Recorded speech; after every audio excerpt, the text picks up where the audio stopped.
Welcome Capricorn to your love and passion reading for April 2019. So here we are, taking you through the month. First of all, I pulled an overall card for the month, Abundancia, prosperity. And then here we go through thereabouts, every week of the month, starting with the first week, Knight of Swords. Second week, these two flew out together, the Devil and the Eight of Pentacles. Third week, the Nine of Swords, and the last week, the Seven of Wands. Okay, so just remember, Capricorn, this is your energy for the month, prosperity. The universe is pouring its abundance out to you. Be open to receiving. And look at this beautiful angel. She's pouring this lovely golden shower of light and abundance over you and around you and your loved ones, your home. Everything around you is just being covered with this beautiful golden shower of light. So bear this in mind, because I think you may have the odd a little bit of a bumpy ride over April, and I want you to just remember and stay in this sort of energetic mindset. You are being protected with abundance, even though occasionally it may not feel it. So at the beginning of the month we have the Knight of Swords. So knights are changes in the air. And sometimes this particular night, because it's the swords, can be sort of very forthright and sudden and a little bit aggressive. And it brings in sudden change. You can see him charging in with his sword raised, galloping in. So sometimes it can be a little bit abrupt, but overall it's good. We need change in our lives sometimes, and maybe this is part of your major transformations. I think you've had quite a few transformations. I'm just putting my glasses on. Recently, last month I think you had the Death card twice, didn't you? So big changes are afoot for you anyway. This may just be a continuation from the end of March.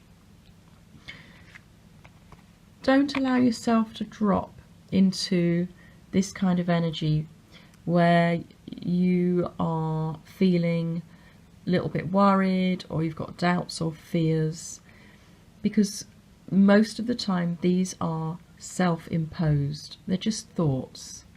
They're not there for any reason other than you have a brain, you're capable of thinking, and we often will drop into worries which really, aren't logical.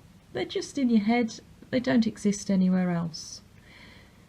You have clearly been working hard on something for quite a long time, and your head's down.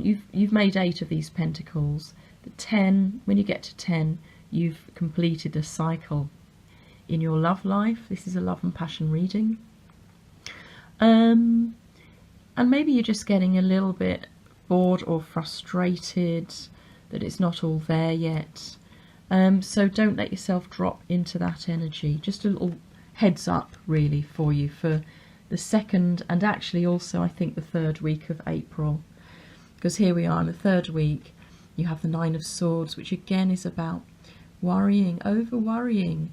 It's the card that talks about nightmares and keeping you awake at night, stuff keeping you awake. And again it says, it's mostly unfounded. It's in your head. You don't need to be worrying about these things. You have abundance in your life. Bring yourself back, if you can, to that positive mindset.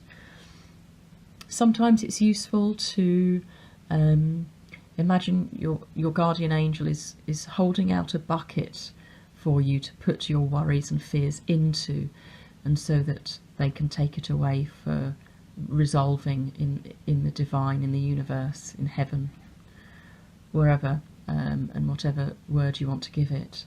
So maybe do that a little bit. Just imagine your worries and fears all being taken away from you to be resolved elsewhere, and you don't need to think about it anymore. Because look, at the end of the month, the Seven of Wands is here, and traditionally this is about standing firm, but it's also saying, you know, you have the advantage. And in this deck, it talks about whispering, and it says, doubts and suspicions dissolve in the sunlight. Clarity illuminates feelings and situations. So I think all of these, you know, self-imposed doubts, limitations, suspicions will just dissolve away, and maybe as you bring yourself up to the light, so as you raise your vibration, you raise your positive energy, you're raising the vibration in your energy field, and maybe you'll by the end of the month be feeling a little bit more like this, like, you know, you do have abundance all around you, Capricorn. Just need to look for it, and it's there, it's there. Try not to have too much of a difficult time. Don't make yourself, you know, too unhappy and miserable. Oh, sorry to say it. In the first, well, certainly in the middle of the month, maybe the first 3 weeks of the month. Just think, by the end of the month, you'll be feeling a lot better. Okay, Capricorn, I hope that resonates. Please let me know by subscribing or liking or sharing or commenting, please, because it helps me do these readings in the future for you. At the end of this video is a short clip which I've edited a bit because it was a bit loud for March and in your face, and it's just talking about my new passion, or another one of my passions, which is dancing to rock. And it's for a reason. It's so that we can use that to heal our spiritual side where it needs healing, and that's using the chakras, these beautiful spinning balls of energy that we have in our bodies that all represent, all 7 of them represent a different part of our spiritual being, and they all need to be working well and whole and integrated and working together for us to really raise our vibration, raise our ascension, and become whole. So have a look at that if you wish, and there's a little bit of text in the description below this video if you want a bit more information. Alright, thank you so much, Capricorn, for watching. Until next time. Dance to rock. Find your inner truth. Progress your spiritual journey. Raise your vibration.